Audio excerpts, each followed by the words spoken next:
The DaVinci Resolve Speed Editor. This thing I get asked constantly, is it worth it? Do you actually use it? Does it make you a faster editor? And in this video, I want to explain the reasons why or why not you should buy it. So first of all, what is the Speed Editor? It's a form of editing keyboard specifically made for DaVinci Resolve. Probably one of the most common questions I get.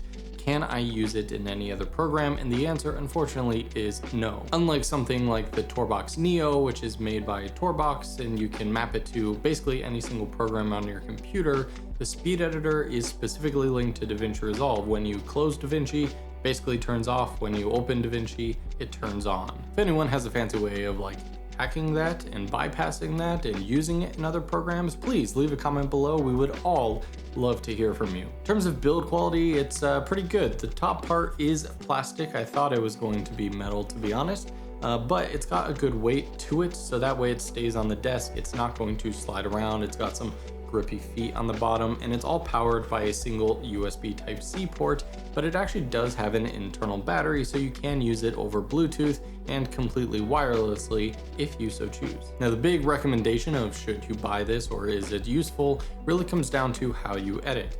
If you're a big multicam editor, then this is absolutely a no-brainer because basically the entire middle section here has to do with multicam editing. And I'd say if you're a very traditional editor using a lot of the traditional editing terminologies, tips and tricks like let's see, trim, in and out, roll, slip, destination, all that good stuff, if that sounds like something you do constantly, then this is very much designed for you. If you are more like me, where you just kind of came up with, I just use the blade tool, maybe I ripple the ends, then really the main reason to buy this and to justify the purchase in my head is this good old spinning wheel. This wheel is unlike any other editing keyboard out there for DaVinci Resolve.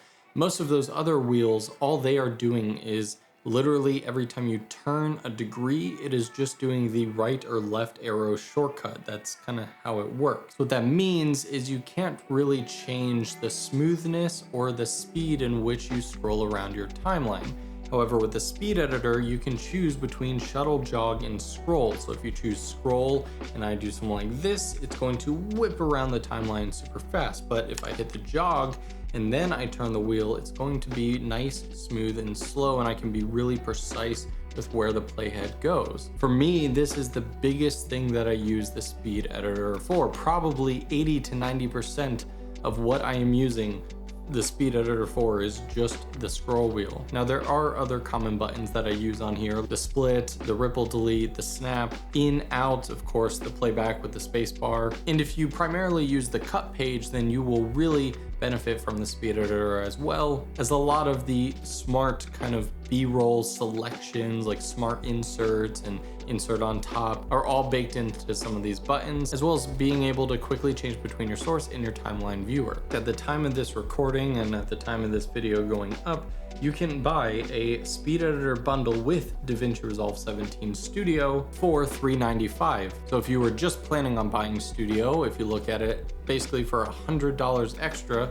you get Studio and an awesome physical keyboard. Or if you were just planning on buying the keyboard, make sure you look out for a deal that includes a Studio license. Even if you already have it, you could turn around and sell that activation code for, a little bit less than what it normally costs, and you and someone else gets a good deal out of it. So what do you guys think about the DaVinci Resolve Speed Editor? Is it worth it, or is it overpriced considering you cannot remap the buttons on it and you're kind of stuck with the functions that it has? I definitely wish it had customizable buttons. Even if you couldn't, physically change out the keys, I'd be fine putting a little bit of gaff tape and making my own symbols if I could change it in the software. So I'm hoping that Blackmagic sees that one day and allows us to customize it further. But until then, thanks for watching. I'll see you guys in the next video.